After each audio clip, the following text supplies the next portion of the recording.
los tambores y también nuestra gente es trabajadora y resiliente, aun cuando nos toca enfrentarnos a los peores huracanes y a las más descabelladas invasiones criminales. Desde hace meses nos une una nueva consigna. Desde México, pasando por Centroamérica, Colombia, Venezuela, Guyana, Surinam y las islas, desde Barbados hasta las Bahamas, estamos todos y todas de acuerdo en que queremos que el Caribe vuelva a ser una zona de paz. Vemos con preocupación lo que las acciones del 3 de enero puedan significar para la soberanía y estabilidad política de nuestra región.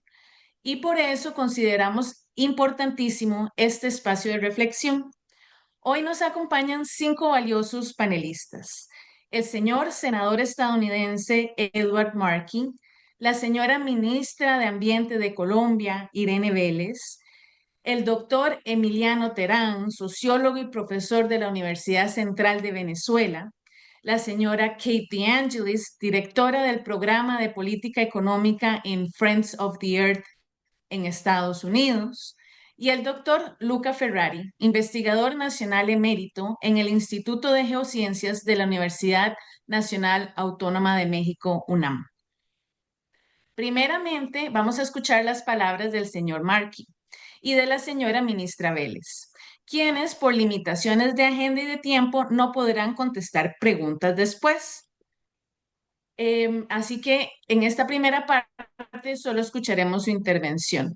Sin embargo, posteriormente tendremos a nuestros 3 panelistas que sí estarán respondiendo sus preguntas al finalizar las 3 intervenciones. Además, posterior a la conferencia, se les va a estar enviando un comunicado con citas textuales a sus correos. Vamos a empezar entonces con la señora Irene Vélez, que tendrá su intervención en español. Muchas gracias, señora ministra, por acompañarnos el día de hoy. Estamos muy honrados de contar con su presencia y estamos muy ansiosos de escuchar sus palabras también. Gracias por la disponibilidad. Le cedo entonces a usted el micrófono. Bueno, muchísimas gracias por esta invitación y sobre todo por esta oportunidad para hablar de un Caribe que debe ser un territorio de paz y que debe además ser un territorio libre de combustibles fósiles. Y quiero tal vez plantear una idea, y es que para nosotros toda la relación con Venezuela es absolutamente estratégica. Venezuela es para Colombia la frontera más extensa que tiene con cualquier otro país de la región y que además nos unen unos lazos históricos, por supuesto, desde las luchas independentistas y por eso esto se llama también la Gran Colombia.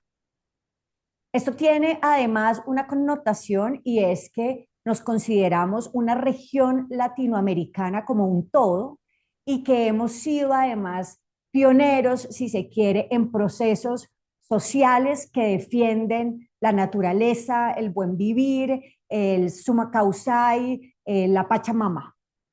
Y con esto lo que queremos decir también es que con las diferencias que tenemos entre los diferentes países, hay una apuesta importante desde el gobierno de Colombia en términos de la eliminación progresiva de los combustibles fósiles. Para nosotros esto ha sido una apuesta de gobierno. Como ustedes saben, el presidente Petro es el primer gobierno progresista en Colombia y una de las grandes apuestas ha sido precisamente sustituir la economía extractivista por economías productivas y para la vida. En esto somos muy diferentes de Venezuela y precisamente reconocer cómo fueron esos ejercicios del primer progresismo latinoamericano en el año 2000 y entender que uno de los errores que se cometió es no haber hecho la superación del extractivismo y la dependencia económica frente a el petróleo, al carbón y al gas, es parte de lo que a este gobierno le motivó a hacer una apuesta por las economías para la vida. Este gobierno decide entonces que no vamos a tener nuevos contratos de hidrocarburos, que vamos además a comenzar a cerrar la frontera minera de gran escala de carbón y también la frontera del gas y el petróleo en la Amazonía colombiana. Declaramos entonces, por ejemplo, el bioma amazónico una reserva de recursos naturales renovables. Todo esto para decir que nosotros consideramos que parte de la lucha por las soberanías en el sur del continente tiene que ver con superar el extractivismo. Somos más soberanos si somos menos dependientes frente a las exportaciones que son intensivas en emisiones de carbono. Dicho de otra manera, somos más soberanos si logramos generar economías productivas y no depender de las exportaciones de carbón o de petróleo. Esa es una de las grandes debilidades políticas que hoy podemos ver en Venezuela.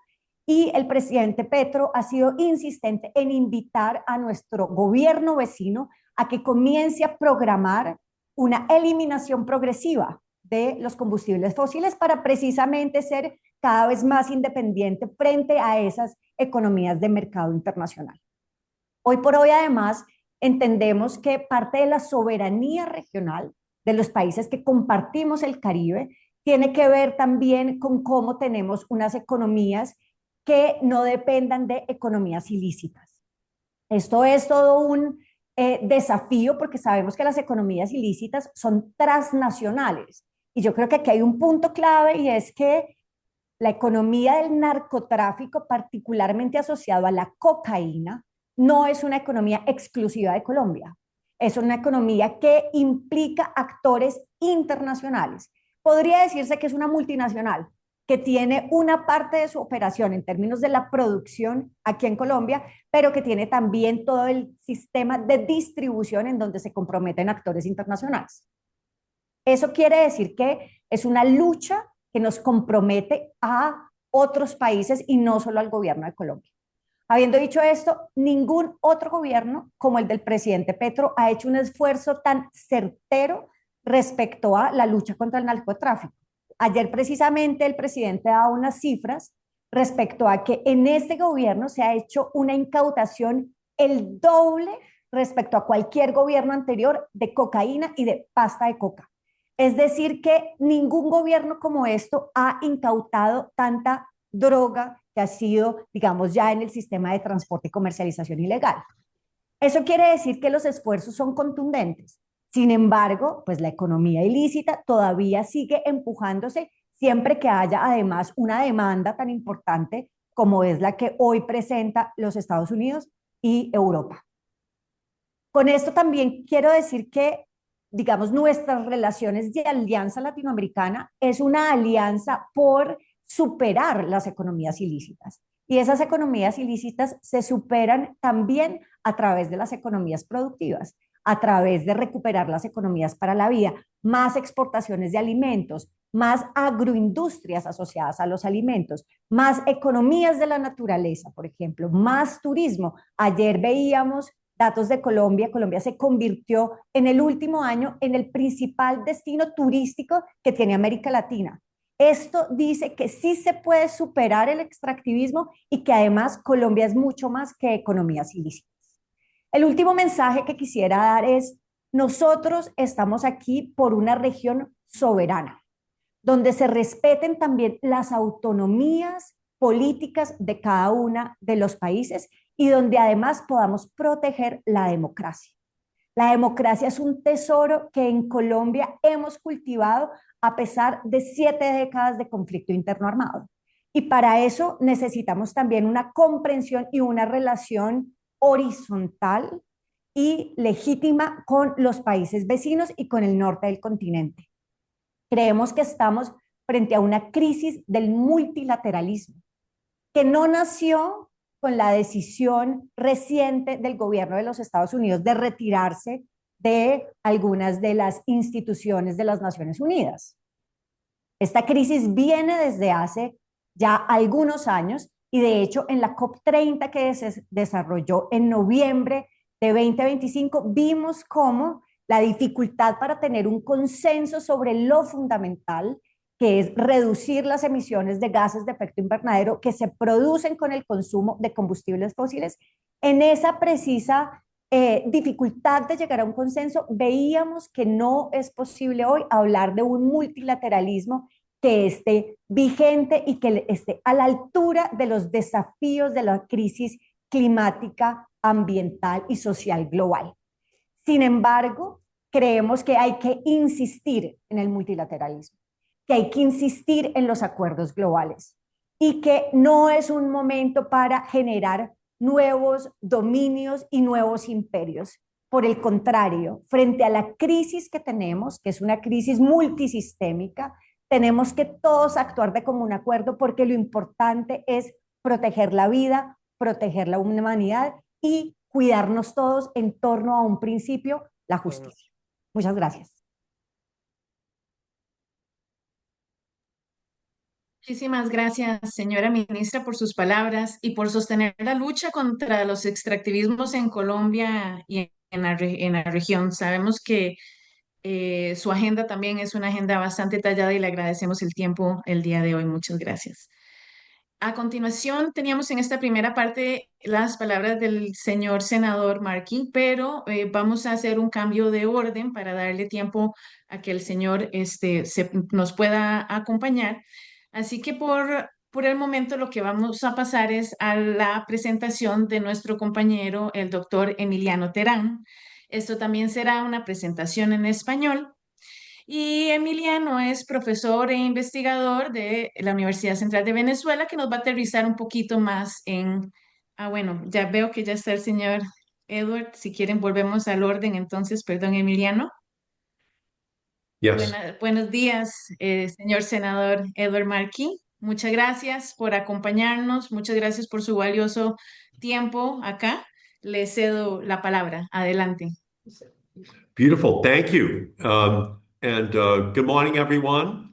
I am just so grateful to be here with experts, with leaders from across the Western Hemisphere who are working together to fight back against Donald Trump's crusade for crude.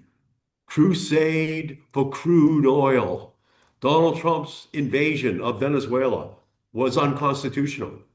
The invasion was reckless. The invasion was dangerous.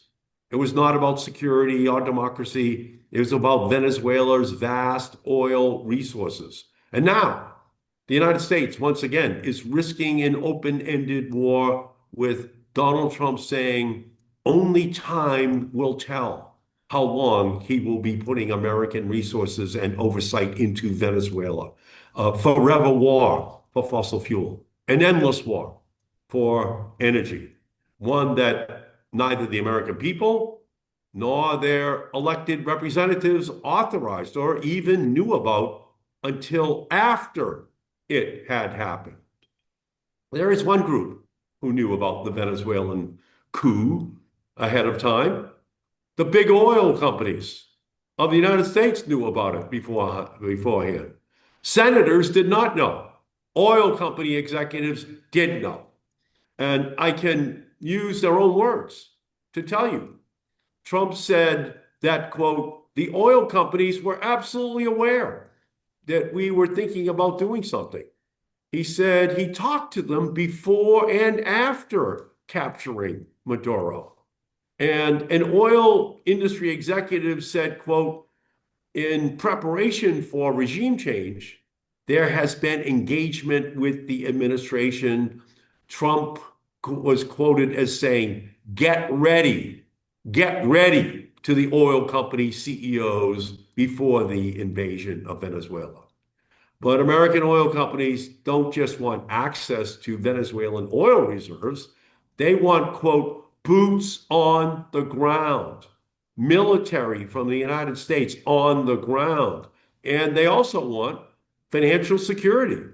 So Trump promised oil companies that they will get reimbursed by the American taxpayers, Americans who energy companies already charge through the nose for their products. Venezuela holds the largest crude oil reserves in the world, an estimated 303 billion barrels, more than 4 times the amount of U.S. oil reserves. And it has the type of heavy crude oil that U.S.-based refineries were built to handle. And what's more, U.S.-based big oil corporations like ConocoPhillips and ExxonMobil have long-standing resentment towards the Venezuelan government for kicking them out when they refused to restructure their holdings in 2007. They both claimed to be owed billions of dollars. Chevron agreed to restructure and stay in Venezuela, meaning it now has the most to gain from American involvement. There are other influential players with a stake in this game. Refineries on the Gulf Coast stand to profit immensely and at the expense of their communities from Venezuela's heavy oil. So there's a billionaire in the United States. His name is Paul Singer. He's a major, major donor to Trump and to Marco Rubio. And he bought Citgo, which is the U.S. subsidiary of Venezuela's state-run oil company, for a bargain basement price of $6 billion just 2 months ago. One of Trump's biggest supporters. And Trump's Venezuelan operation means big business benefits to his billionaire donor. And the list of big oil beneficiaries goes on and on. It's no surprise during his campaign, Trump told big oil companies that if they gave him $1 billion for his campaign, he'd return the favor later. He's already given them countless tax breaks, nearly unlimited access to our public lands and waters, and now he's giving them Venezuela. We know what happens when we destabilize countries on behalf of American fossil fuel CEOs. Big oil profits, people die, entire geographic regions go through upheaval for generations. We've seen this movie before. The American invasion of Iraq in 2003, American involvement following Iraq's invasion of Kuwait in the 1990s, and the American and British-backed coup of Iran in 1953 provide just 3 examples out of many in the past century where oil profits played a major role in U.S. instigated regime change. It's also a reboot of the United States' many overt and covert attempts at regime change across Latin America over the last century, which left behind a legacy of authoritarianism, instability, bloodshed. And just last night, the Republicans blocked the Senate Democrats' efforts to stop Trump's unilateral and illegal invasion of Venezuela. Trump twisted the arms of Republican senators to vote the opposite of what they voted just last week. But the Constitution is clear. The power to declare war belongs to the people through the United States Senate. And that authority is not optional. It is not symbolic. It is the pillar of democratic accountability when it comes to matters of war and peace, to life and death. This is not a war on behalf of the Venezuelan people. It is not a war on behalf of democracy. This is an illegal war for oil, a coup for crude on behalf of big corporations. It's just like in the movie Godfather Part 1. Trump made Venezuela an offer it couldn't refuse. Capturing Maduro is the horse's head in the bed.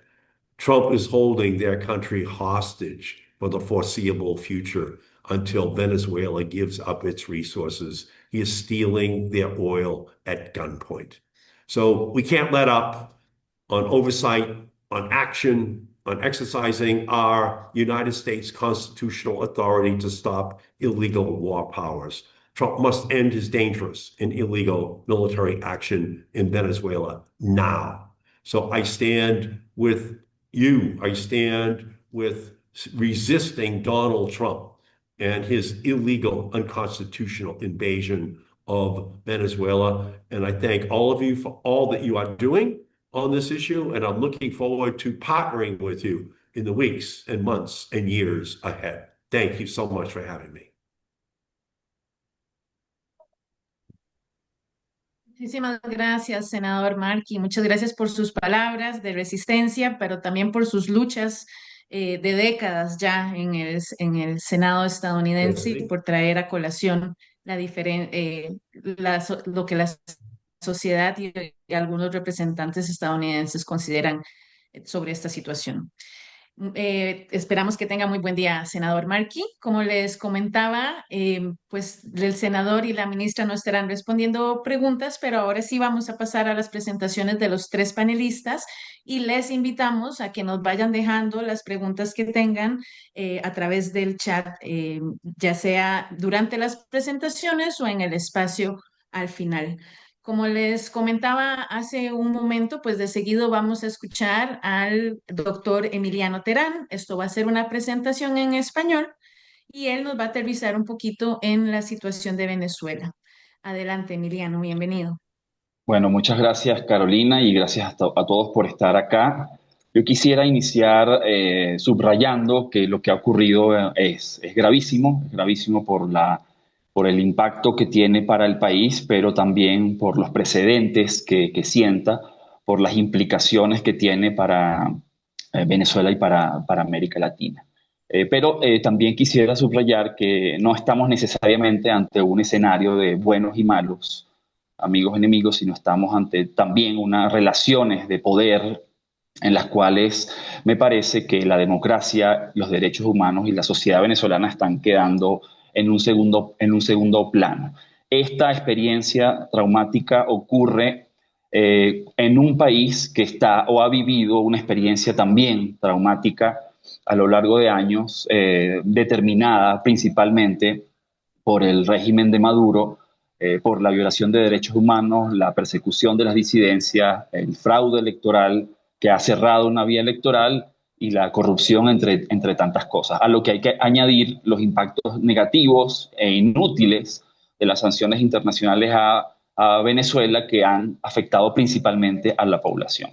Me parece que en este escenario es crucial, desde una perspectiva de análisis de lo que está pasándonos, también poner un énfasis, una mirada especial y particular en las voces de las organizaciones sociales y la sociedad civil venezolana, que tiene mucho que decir, ¿no? No ver a Venezuela solo como una especie de pieza geopolítica, sino un país donde hay todo un entramado de vida, de personas, de sociedad, de comunidades que tienen un sentimiento o sentimientos complejos y encontrados ante estas diversas relaciones de poder que se disputan el país y que hoy está bajo una gran incertidumbre y ante la perplejidad de algunas cuestiones que están avanzando tanto por las asociaciones de estos grupos como porque la cuestión de la democracia no está en este momento en el centro de la discusión, ¿no? Lo que estamos viendo, lo que estamos presenciando desde el 3 de enero hasta nuestros días prácticamente a diario, es una especie de concatenación de medidas y de incluso reconocimientos mutuos. Ciertamente lo que pareciera, por lo menos viendo los rasgos de las transiciones políticas, pareciera que esta es una de ellas, pero se está colocando en el centro, y es una cuestión importante de mencionar, el problema de la gobernabilidad, y es una gobernabilidad que probablemente esté dando continuidad a lógicas autoritarias que ya determinaban Venezuela, y algo que pudiésemos decir que es una especie de una reformulación de la soberanía planteada o vista como una soberanía imperial o una nueva colonialidad radicalizada que incluye no solamente todos los modelos de toma de decisiones del país, sino también la soberanía sobre los recursos. Insisto que la discusión sobre elecciones, democracia, no está en el centro, ni el tema de los derechos humanos. Y por supuesto, la gran pregunta que nos hacemos es qué tipo de transición está en curso, porque no tiene los aspectos de una transición democrática, y quizás lo que pudiésemos realmente señalar a contravía de la mayoría de las posiciones o al menos de las lecturas geopolíticas es que realmente lo que estamos ante una convergencia de autoritarismos, seguramente subordinada, muy desigual, ¿no? Pero es una convergencia que, insisto, no tiene nada que ver con democracia. Este esto está marcando un punto de inflexión en la historia venezolana y es probable que tenga un impacto como un punto de inflexión también para América Latina. Lo que estamos viendo y la gravedad de lo que estamos viendo, que pudiese estar vinculada a esta llamada doctrina Monroe, pudiese estar retrotrayéndonos a esquemas de gobierno, de gobernabilidad y de soberanía sobre los recursos que pudiésemos asociar inclusive a esquemas del siglo XVIII o del siglo XIX, lo que representa un gravísimo retroceso para América Latina, que ha tenido que luchar por décadas para consolidar ciertos niveles de soberanía y poder establecer instituciones que respeten los derechos de las personas, y esto es un desafío tremendo. Para el caso venezolano, y creo que lo han podido ver sobre todo en el perfil de lo que se presenta como los acuerdos de intercambio comercial en torno al petróleo, estamos ante una probable o potencial desintegración del marco del nacionalismo energético que ya venía afectado en el gobierno de Maduro por las decisiones de este gobierno, pero que convertiría a Venezuela o podría convertir a Venezuela en una especie de petroestado vasallo. Petroestado vasallo, insisto, que visto ahora desde adentro, desde el país, haría insostenible la posibilidad de tener una democracia y nos pone ante desafíos de autoritarismo, militarismo e imposición de medidas permanentemente, sobre la cual además hay que insistir, algo que se dijo al principio, esta medida y acción imperial que está absolutamente de espaldas a la gravísima crisis climática que vive el planeta y la crisis ambiental venezolana, de la que se habla menos, pero que ha puesto en crisis las propias fuentes de vida y de medios de vida. Pudiésemos decir, y esto lo digo para ir cerrando, o pudiésemos analizar a Venezuela como un laboratorio de esta doctrina Monroe, sobre la cual hay que identificar una conjunción de acciones, una fuerza o acciones de fuerza militar más activas, digamos, con iniciativas más directas, vinculadas a una estrategia de guerra comercial que se articulan también con una narrativa intimidatoria, y una estrategia nueva de dependencia financiera de la que tendremos que hablar, porque el caso argentino que vimos con los swaps pudiese verse en el caso venezolano, que ya está perfilando reuniones con el Fondo Monetario, con el Banco Mundial y peligrosas cuestiones de dependencia financiera que pueden aprovecharse en esta debilidad venezolana.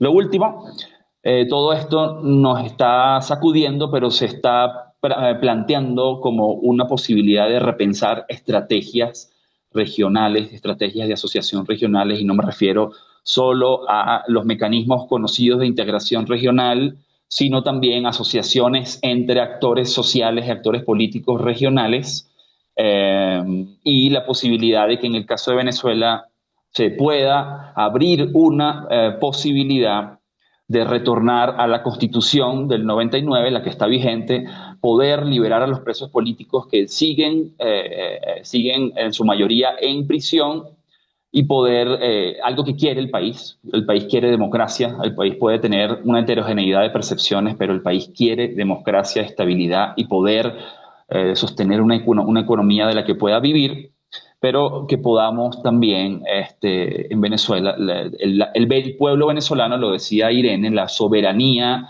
según la Constitución de Venezuela, reside en el pueblo, y que el pueblo venezolano pueda decidir sus destinos y no otro desde afuera, y mucho menos imponer autoritarismos nacionales, ¿no? El pueblo quiere elegir y quiere democracia, y creo que este elemento es fundamental para entender el análisis integral, que también es geopolítico, que es latinoamericano, pero que también es nacional y humanitario. Muchas gracias. Muchísimas gracias, Emiliano, por tu intervención y por ser parte de la valiente sociedad civil venezolana que a pesar de todo sigue levantando la voz. Ahora vamos a tener una presentación en inglés, así que les recordamos que de ser necesario pueden utilizar el servicio de traducción simultánea. La señora Katie Angelis, junto a su equipo en Friends of the Earth, trabaja para frenar el financiamiento público a combustibles fósiles y otras industrias contaminantes que ejecuta los Estados Unidos en el exterior. Bienvenida, Kate. Muchas gracias por acompañarnos. El micrófono es tuyo. Thank you so much for having me today.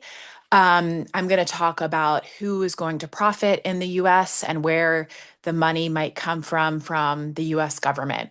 So, first, I wanted to flag that Trump's first sale of Venezuelan oil, valued at $500 million, was announced last night. So, if you missed that, just wanted to flag. It's a fast moving situation, and there's a lot of uncertainty, right? It's hard to know exactly which direction this is going to go. Is Trump really going to double down on this, or is he just going to get bored and move on to the next country? So I think there is a lot of uncertainty. But from what we're seeing so far, I want to start off with the dirty energy refiners, which Senator Markey had mentioned. As many of you know, the majority of Venezuelan oil production is heavy crude oil, right, which requires special processing. And there are refiners that along the Gulf Coast that are specifically designed to process this heavy crude oil. So these refiners include Chevron, Valero, ExxonMobil, Phillips 66, Marathon Petroleum. That's a lot of US corporations just right there. And so Chevron and Valero are the immediate beneficiaries. Chevron is the sole remaining super major oil company left in Venezuela. And Valero is reportedly has an existing offtake agreement with Chevron. So these companies have already greatly profited off of Venezuelan oil, and they are likely to be the first in line to profit if sanctions are lifted. So Phillips 66 cited an increased exports from Venezuela to the US as competing with Canadian crude and improving refining margins. Another refiner positioned to benefit is Amber Energy, the winner of an auction for Citgo. This was referenced. This is backed by Paul Singer, who Senator Markey referenced. So who's going to be hurt by this in the US? Well, the communities along the Gulf Coast. It's home to the infamous Cancer Alley, an 85-mile stretch of land along the Mississippi River with an exorbitantly high concentration of fossil fuel and petrochemical plants. A quarter of the US's petrochemical products are produced in Cancer Alley. And the pollution from these plants and refineries has created a devastatingly heavy toll on the health and welfare of the local communities, including a cancer rate that is more than 7 times the national average. So moving from that, just really devastating, potential impact or even greater impact. Where's the money going to come from the US? So right now we know that would require a ton of money to be invested in order for U.S. Oil companies to make a profit. So the current production would cost about $53 billion over the next 15 years just to maintain that current production. It could cost $183 billion to increase that production. So who's going to pay for this? Most likely the US taxpayers. We already give $35 billion in annual federal subsidies to the fossil fuel industry, and so that we could be giving more handouts. More money could also come from the US Export-Import Bank and the US International Development Finance Corporation. If you hadn't heard of those agencies, I hadn't heard of them before working here, but they could play an incredibly important role in supporting projects in Venezuela. So now currently, both of these agencies are barred from being involved in Venezuela.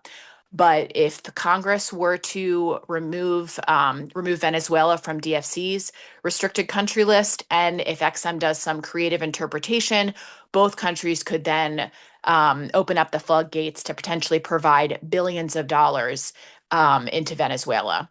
So on one hand, we have the Trump administration denying funds for needed services like food stamps, childcare, and healthcare. But now they're using taxpayer dollars to allow oil companies to make even greater profits. So if that's infuriating to you, it's definitely infuriating to me. So now we think that it's likely that this will happen because both XM and DFC leadership have expressed interest in really ramping up their support for fossil fuels and mining. So the recently confirmed head of XM had stated in November that he plans for XM to spend $100 billion on gas, nuclear, and mining deals. And so we're thinking that this is likely to go forward. Maybe I'll stop there since my time is almost done, but just wanted to say that this is incredibly anti-democratic, and the consequences are going to be paid by the Venezuelans, U.S. taxpayer dollars, and then people in other countries for whatever country Trump chooses to exploit next. Thank you again. Muchísimas gracias, Kate, por esa intervención y por recordarnos también que hay personas de la sociedad civil en Estados Unidos luchando también contra la injusticia que significa la situación en general. Les recordamos que pueden ir dejando sus preguntas también en el chat y de todas maneras también podemos abrir un espacio para abrir los micrófonos si así lo desean al final de la siguiente intervención. Para finalizar con las intervenciones, vamos a tener la presentación del señor Luca Ferrari, investigador de la UNAM en México, que nos hablará de manera más amplia sobre la relación entre los recursos naturales y la reconfiguración geopolítica en nuestro hemisferio. Esta presentación va a ser en español. Bienvenido, Luca. Muchísimas gracias igual por la disponibilidad y el tiempo, y el micrófono es todo tuyo. Sí, muchísimas gracias por la invitación. Es un honor estar en este panel. Yo quisiera darle una interpretación un poco más amplia de las razones del secuestro de Maduro y de esta política de fuerza bruta de la administración Trump. Quiero decir de antemano que cuando hablo de Estados Unidos no me refiero al pueblo de Estados Unidos o a la gente consciente como la que acaba de hablar Kate, sino de la oligarquía que finalmente domina las decisiones principales de este país. Entonces yo creo que esta acción de Trump se inserta dentro de una reorganización estratégica de la política exterior estadounidense que ha sido recién formalizada en el documento de Estrategia de Seguridad Nacional publicado a principios de diciembre. No es una manifestación de fuerza, creo que refleja más bien la erosión del poderío financiero, comercial y militar de Estados Unidos.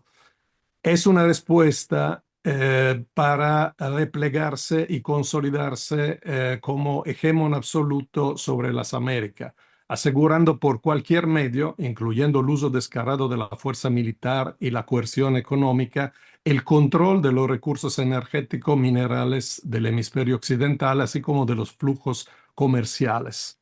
Entonces, en ese sentido, yo quiero subrayar que Trump es un síntoma de este declive estructural de Estados Unidos, no una causa.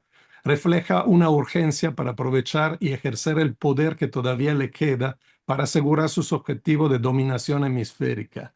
La diferencia es su estilo mafioso, desagradable, el hecho que abiertamente habla de los intereses sin disfrazarlo de portar la democracia o de protegerse de armas de destrucción masiva. Pero bueno, hay que decir que también en las últimas décadas Estados Unidos ha intervenido militarmente en decenas de países al margen de las leyes internacionales, e incluso el apoyo a las acciones criminales de Israel ha sido constante independientemente del presidente en turno. Dicho esto, yo identifico tres grandes razones para las cuales se ha intervenido de esta forma en Venezuela. La primera ya se ha hablado bastante extensamente, es el acceso al petróleo, pero no solo el petróleo, yo quisiera agregar también a los minerales estratégicos. En cuanto al petróleo, hay que decir que las reservas son reservas probablemente infladas, han sido triplicadas hace 10 años, pero sin embargo es cierto que hay una gran cantidad de petróleo ultrapesado que es muy difícil y caro de extraer, pero que es necesario para compensar el petróleo ultraligero que sale del fracking de Estados Unidos, como ya lo mencionó Kate y también el senador McKay. La otra cuestión de los recursos minerales es importante porque Estados Unidos presenta una vulnerabilidad crítica en acceso a esos minerales estratégicos que son fundamentales para muchas tecnologías, desde la energía renovable hasta la industria armamentística. En ese sentido, Venezuela tiene hierro, bauxita, carbón, oro, níquel, cobalto, tierra rara y cobre, en cantidades en algunos casos importantes. Pero al igual que el petróleo, se necesita invertir mucho dinero para poder accesar a estos recursos. Y entonces esto es más bien como un aseguramiento a mediano o largo plazo, pero en el corto plazo implica también tratar de frenar el acceso del competidor estratégico que es China al acceso de estos recursos.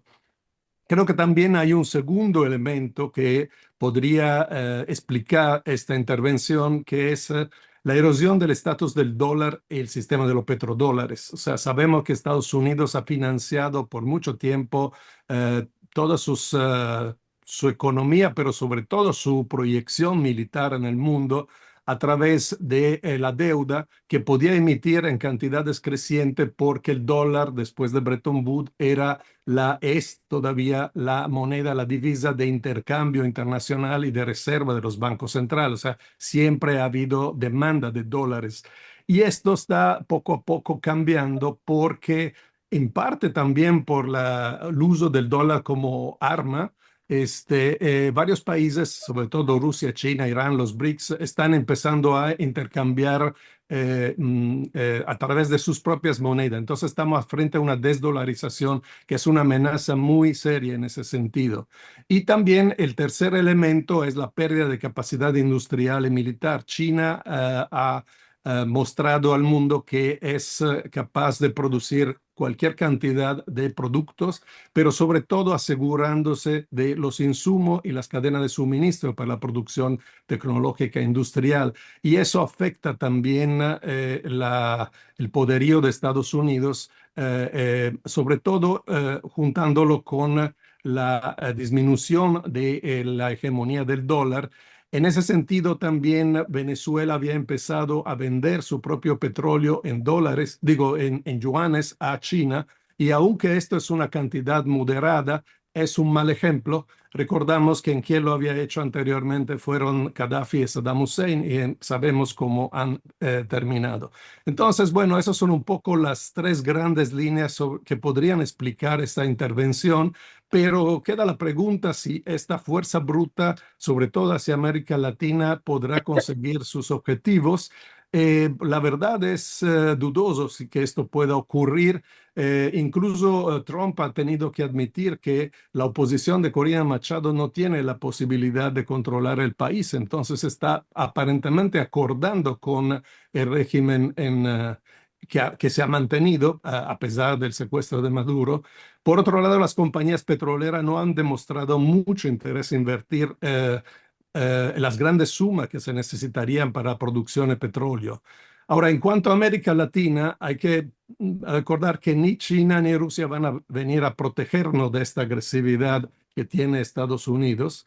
Y yo creo que más bien, retomando un poco lo que dijo la ministra Vélez, y con eso cierro, nuestros países necesitan crear alianzas regionales para tener políticas comunes y enfrentar conjuntamente esta política agresiva de Estados Unidos. Eso implica dejar de competir para ganar cuota en el mercado de Estados Unidos. Más bien hay que invertir la tendencia a una mayor integración y dependencia de Washington, y lo digo sobre todo para México, y empezar a desarrollar alternativas nacionales y regionales que prioricen el bienestar de los pueblos, una transición energética justa y sustentable, pero en el respeto de los límites ecológico y planetario. Gracias. Muchísimas gracias, Luca, por esa intervención y por abrir también la imagen de la conversación un poco más a otras aristas de esta intervención. Tenemos todavía tiempo para preguntas, entonces no hay por ahora preguntas por escrito, pero si alguien quisiera levantar la mano, eso, Mitch, adelante. Hola, buenos días. Mucho gusto, Michelle Soto, de Ojo al Clima de Costa Rica. Escuchándolos, y bueno, esta pregunta es para cualquiera de los tres que pueda elaborar un poco. El, para una región como América Latina, el tema del multilateralismo ha jugado a favor en cuanto a la protección de la soberanía. Y creo que esta pregunta la hago desde Costa Rica, ¿verdad? Que dependemos 100% del sistema multilateral precisamente para conservar y evitar una intervención como la que sufrió Venezuela. Sin embargo, desde hace varios años viene una campaña bastante fuerte para debilitar al multilateralismo, ¿verdad? Desde varias trincheras. Yo que cubro cambio climático lo he visto muchísimo en lo que son las conferencias climáticas, pero también desde otros frentes como la OMS, como, ¿verdad? La Organización Mundial del Comercio. Vienen diversos frentes minando el sistema multilateral. Mi pregunta es, ¿esto nos vulnera aún más o esto, digamos, si con un sistema, lo que le pasó a Venezuela con un sistema multilateral fuerte, no hubiese pasado o era algo inevitable o cómo, digamos, este deterioro, digamos, del sistema multilateral propició este tipo de intervenciones? Muchas gracias.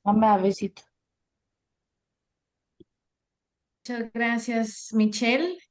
No sé, Luca, Kate o Emiliano, si alguno quiere o alguna quiere contestar. Adelante, Luca. A reserva de dejarle luego la palabra, muy rápidamente, yo creo que evidentemente el multilateralismo es fundamental, pero quizás se tendría que pensar a nuevas instituciones multilaterales porque las existentes de por sí han siempre sido dominadas por Estados Unidos. Pensamos, no sé, a la Organización de Estados Americanos, por ejemplo, o otras organizaciones regionales. Yo creo que hay que empezar a crear nuevas alianzas. A mí me gustó que al menos a nivel de declaración hubo una declaración conjunta entre diferentes países de América Latina, donde estaba también México, donde estaba incluso España, por razones probablemente de intereses económicos, pero finalmente hubo una declaración conjunta. Yo creo que hay que seguir en esta línea, pero con acciones más contundentes y pensar en políticas conjuntas. Y en el caso de México es complejo porque México tiene una integración muy fuerte con Estados Unidos, mucho más que con el resto de la América Latina, pero yo, vista esta situación, creo que no le queda de otra a México de estrechar lazos con otros países porque si no seguimos con esta política del divides es vencerás, ¿no? Del imperio. Muchas Yo quiero, gracias. permíteme agregar algo, Adelante. Carolina, brevemente.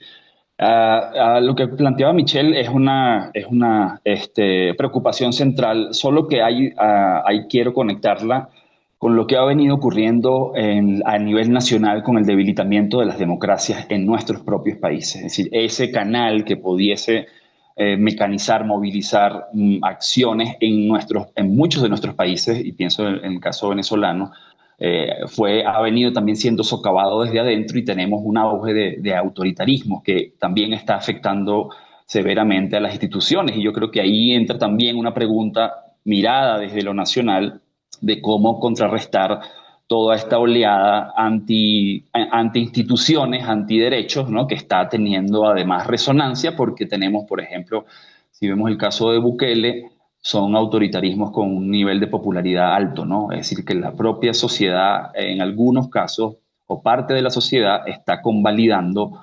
un marco de socavamiento de los derechos en lo nacional y en lo internacional. Y claro, eso se conecta con un proceso que mencionaba de debilitamiento de los mecanismos de integración, regionalismo, como lo querramos entender en el caso latinoamericano, unido a una especie de pragmatismo que está viendo en la política, que me parece que en las relaciones internacionales también, en nuestra región especialmente, deja un poco también de lado a cuestiones fundamentales que tienen que ver con los derechos. Yo insisto mucho en esto porque realmente en este contexto de la probable patada a la mesa o la gran patada, sobre todo cuando Estados Unidos se sale de más de 60 organismos internacionales, lo que realmente representa para los pueblos es un nivel de desprotección muy, muy grande en este marco, en un marco global y de autoritarismo nacional. Entonces,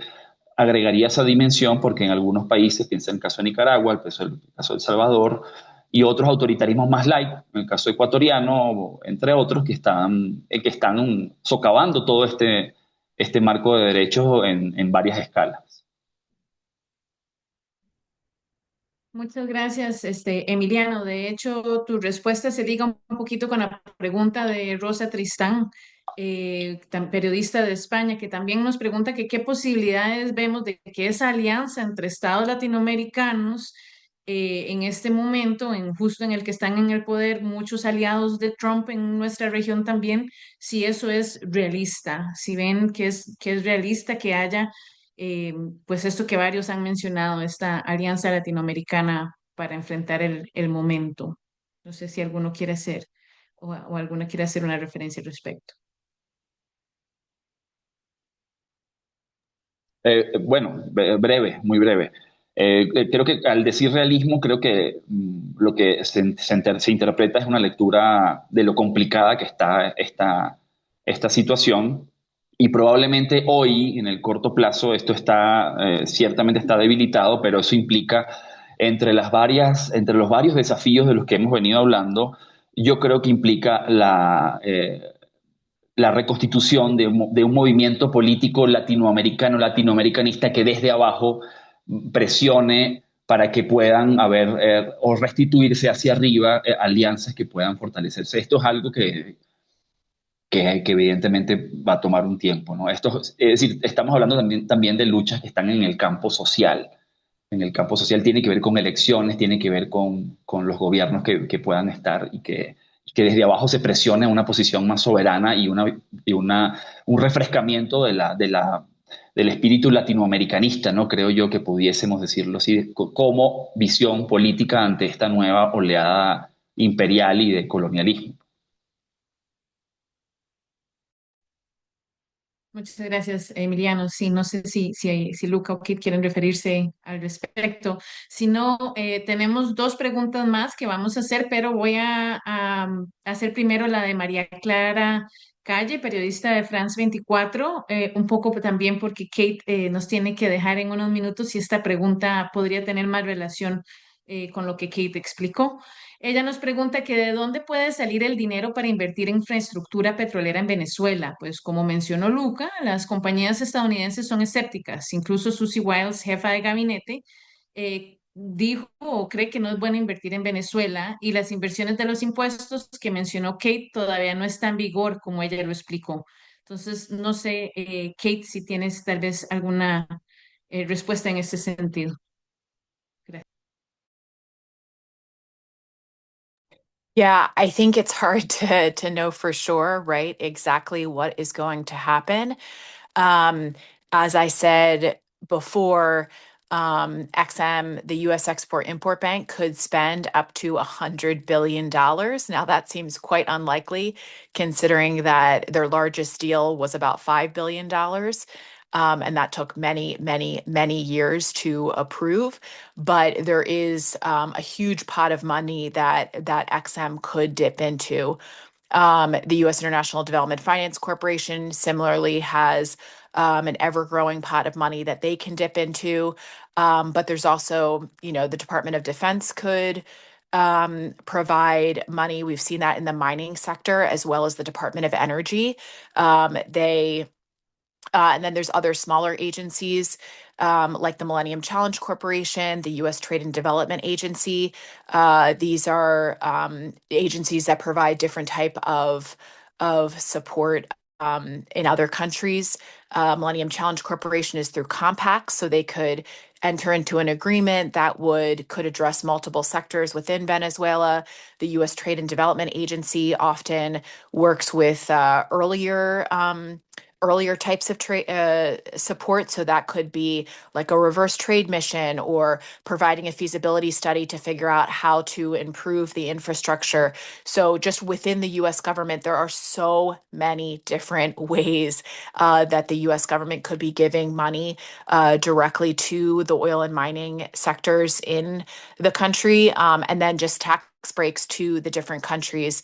Public sector finance is my specialty, so I don't know, if the U.S. government were to take on the risk, right, then private banks might be a little bit more interested in getting involved, especially if they were to come to some sort of agreement with the U.S. government willing to take on an even greater amount of that risk.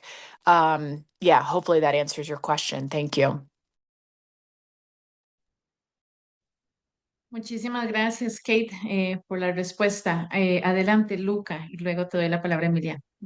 Solo para complementar, yo creo que en este caso, como dice Kate, de alguna forma el dinero tendría que venir del presupuesto federal y de los contribuyentes, porque las empresas petroleras hacen negocio y si ellas ven que no hay todavía un retorno importante en una inversión tan grande que se puede hacer en Venezuela, van a ser muy restia a invertir.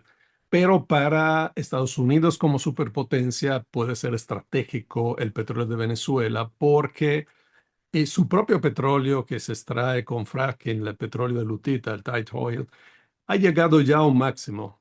O sea, desde un año básicamente gas y petróleo casi no aumentan. Se han agotado los principales sweet spots, las áreas de mejor productividad. Y entonces en el mediano a largo plazo puede ser estratégico contar con este otro petróleo a pesar de sus altos costos. Entonces, nada más agregar esto que indicaría que entonces hay que ver cómo le hacen, pero como dice Kate, puede venir incluso de otro tipo de presupuesto militar o de otras agencias para subsidiar de alguna forma esta extracción, como se ha subsidiado de alguna forma también el petróleo de lutita, que es muy caro en Estados Unidos. Muchas gracias, Luca. Emiliano, ¿querías hacer un comentario al respecto? Sí, solo agregar sobre inversiones petroleras. No tiene una respuesta, digamos, homogénea, porque esto va a depender de las empresas y de la zona de explotación en particular. Entonces, eso tú vas a tener respuestas cambiantes. En el caso de Chevron, Chevron tiene expectativas buenas porque maneja el campo Boscan. Campo Boscan es un campo convencional, evidentemente viejo, pero es un campo que todavía tiene bastante que dar y ahí se puede incrementar la explotación. Otro ejemplo, Repsol, y además Repsol tiene con Eni, ha tenido la explotación de gas del campo Perla en Cardón 4, en la península de Paraguaná, con unas expectativas de explotación interesantes para estas corporaciones. Y Exxon habló en esta reunión con Trump, habló de inversiones de largo plazo, por supuesto con todos los resquemores que habló. Porque el tema con la faja petrolífera es que precisamente avisoraría inversiones a largo plazo, aunque según estas empresas hablan de la necesidad de garantías jurídicas, de garantías políticas, las empresas y prácticamente todo inversores en este momento está esperando ver qué es lo que se va a estabilizar como gobierno en Venezuela y qué reconocimiento va a tener, además de lo que creo que ya han mencionado, que son las condiciones del mercado global, donde hay una brecha entre la oferta y la demanda que probablemente vaya a crecer más este año y unos precios que no tienen perspectiva de subir quizás por 2 años, ¿no? Según los informes de energía. Entonces, esto va a variar. Lo que hay que mirar quizás es en precisión cuáles son las inversiones y las empresas que sí tienen ya un camino favorable y que sí van a avanzar quizás en el corto plazo y cuáles requerirán un poco más de tiempo y prudencia en este contexto, además que está muy volátil. Gracias, Emiliano, por cerrar con eso también. Tenemos 2 preguntitas más y con eso vamos a cerrar. Por un lado, María Mónica Monsalve del País América nos pregunta si esta intervención de Trump por el petróleo de Venezuela podría dar la señal a otros países de que el camino para lograr la soberanía energética es la electricidad, o sea, electrificar nuestras economías, claro, electrificar a base de fuentes renovables sería el caso para no depender, por lo tanto, de los fósiles. No sé si alguno quiere hacer algún comentario al respecto. Adelante, Luca. Pues sí, definitivamente desarrollar más el sector renovable es algo que puede mitigar la necesidad de uso de combustibles fósiles y de importación, sobre todo de combustibles fósiles. Ahorita me viene a la mente el caso de Cuba, que está en una situación tremenda desde el punto de vista energético por la dependencia del petróleo que le proporcionaba Venezuela y ahora también México, y que no ha hecho grandes esfuerzos para aprovechar al menos parcialmente toda la abundancia de sol y viento que puede tener como isla, aunque en el último año se han abierto mucho más proyectos renovables. Eh, lo mismo puede pasar en muchos otros países, pero yo quiero recordar siempre que no podemos sustituir todo lo que hace el petróleo con renovable. Y la electricidad en particular es el 20% de toda la energía que consumimos. O sea, recuérdenselo siempre, es la quinta parte. Entonces, sí podemos electrificar más cosas, pero hay otras que no podemos electrificar y ahí lo único es reestructurar completamente el sistema y reducir grandemente el consumo, sobre todo en el transporte y en algunas otras cosas donde los combustibles fósiles casi no tienen sustitución. O sea, implica una transición que va más allá de un cambio tecnológico, sino es un cambio estructural y de estilo de vida y de muchas otras cosas. Muchas gracias, Luca. Incluso podría ser un cambio también de los mercados eléctricos, por ejemplo, y diferentes integraciones regionales para que Latinoamérica precisamente no dependa, tenga más soberanía como región. La última pregunta, Emiliano, es específicamente para vos. Nos pregunta Gerardo Dilger, periodista desde Francia, si podrías, por favor, esbozar en pocas palabras la diferencia entre la política petrolera de la era de Chávez hasta el 2013 y aquella de la era de Maduro, por favor. Bueno, en pocas palabras, digamos que en el caso de Chávez hubo un esfuerzo para incrementar el marco de negocios en específicamente impuestos sobre la renta y regalías, nacionalizar la mayor parte de los emprendimientos activos y bueno, más allá de lo que ya sabemos, de lo que implicó la distribución de la renta hacia políticas sociales, pero me refiero específicamente en relación a la industria. Un foco, con Chávez creció la explotación no convencional como no había ocurrido en los años 90, en la época neoliberal de los años 90, llegó al millón de barriles extraídos en la faja, ¿no? Eso era, digamos, crea un hito, ¿no? En la explotación venezolana, pero va muy en línea del incremento de las no convencionales a nivel internacional. Y un uso, ciertamente, o una articulación de PDVSA con la política, ¿no? No era una empresa independiente, sino que estuvo profundamente anclada a la política. En el caso de Maduro, Maduro experimenta, bueno, por varias razones, ¿no? Que no sería largo de explicar, pero se genera este colapso venezolano y este colapso además se va, digamos, a evidenciar en la propia industria. Ustedes pueden recordar que en agosto de 2020 la producción llegó a 340.000 barriles, ¿no? Cuando tuvo un promedio de 3 millones aproximadamente, 3 millones, 2.8. Es interesante porque una forma de intentar resolver en Maduro la crisis económica ha sido liberalizar y flexibilizar sus marcos económicos. Y eso tocó a la industria petrolera que progresivamente fue abriendo, fue generando, fue ofreciendo marcos de flexibilización y facilitación. Claro, ya con las sanciones del 2019 en adelante, el nivel de destrucción era tal que los acuerdos en la faja con China y la licencia 41 que se emite en noviembre del 2022, que reautoriza a Chevron, realmente creó un marco de negocios absolutamente entreguista, ¿no? Por eso es que esta amenaza de Trump de destruir la tradición de nacionalismo energético sí que tenía unos antecedentes con Maduro, que además puso como presidentes muchas veces a militares o a afectos, ¿no? Porque el criterio dejó de ser tanto técnico y fue un poco más político de lealtades por lo estratégico que era la industria petrolera. Otro tema sería el manejo con Delcy Rodríguez, que muchos lo consideran el mejor en relación a los anteriores que habían sido nefastos. Un manejo terrible y nefasto sobre la industria, claro, como cierro con esto, con el elemento de que estaban las sanciones, y las sanciones de 2019 eran sanciones directamente sobre PDVSA. Entonces, claro, hay una serie de factores, pero realmente la gestión fue pésima o ha sido pésima. Muchas gracias, Emiliano.